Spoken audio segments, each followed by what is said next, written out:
What's up guys, welcome to your 13th Photoshop tutorial, and in this tutorial I'm going to show you guys how to fade a filter. Now we're not working with smart filters anymore, so go ahead and get rid of that. Just get like a regular layer or a picture of pretty much anything you want. And I know you guys are wondering, because in the last tutorial I said I was going to go to Food Lion, but I actually just found an apple pie from McDonald's in my refrigerator from last time, so that's what I'm eating right now. And actually, in case you want to know, whenever they had Monopoly at McDonald's last time, they had it for like a month. And I went to McDonald's every day and played Monopoly, and I gained 13 pounds in a month. So now you know. That's quite embarrassing. Shouldn't have told you that, but I did. So anyways, to the tutorial. Now that I showed you guys how to use smart filters, I'm going to show you guys how to use a regular filter. Now, not only masking, but you can also use a selection tool. Like anything that draws dots around your image is a selection tool.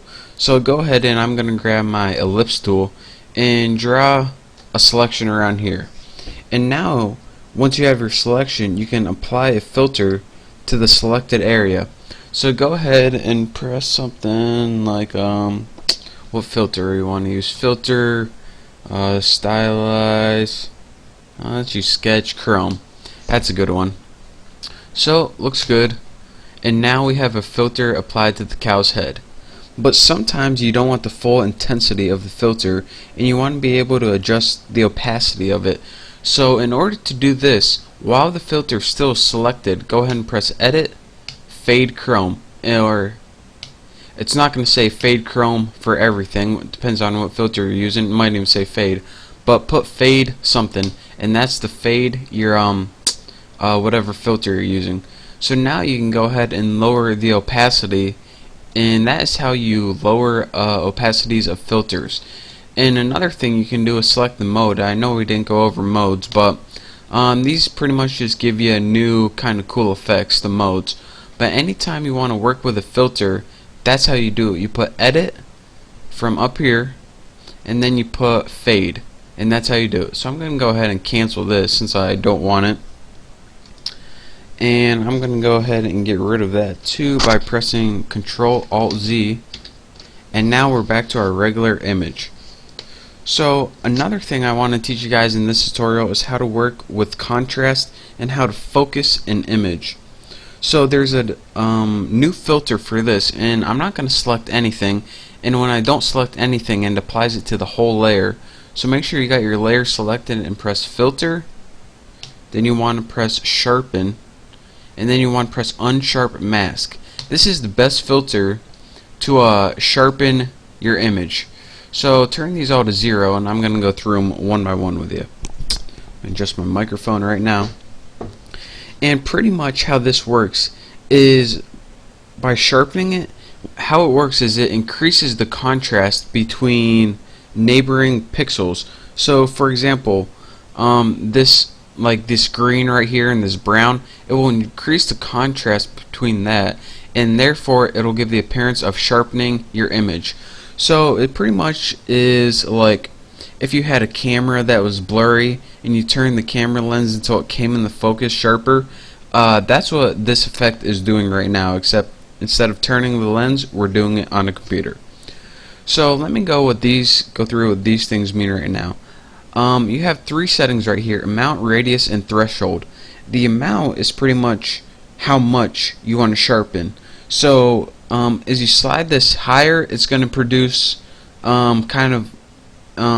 it's going to be a stronger effect the higher you go, and it's going to go from 500. You usually never want to go to 500 unless you're going for like a weird artsy effect, but I usually put mine around like well, I'll put it pretty high, like 79, just so I can make sure you see it on YouTube.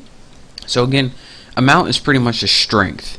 Now the radius determines how wide the edge is. Remember I said that it increases the contrast between edge. The higher you go, it's going to look at a bigger area. So let's go ahead and put this to, let's see what looks good. I'll put like 22 or something just so you can see it. And as you see, the contrast is getting more and more. And I normally wouldn't go this much, but just for so you can see it on YouTube easy, I will. So now once I toggle that on and off, you can see that the cow is coming pretty much uncontrasted and then contrasted.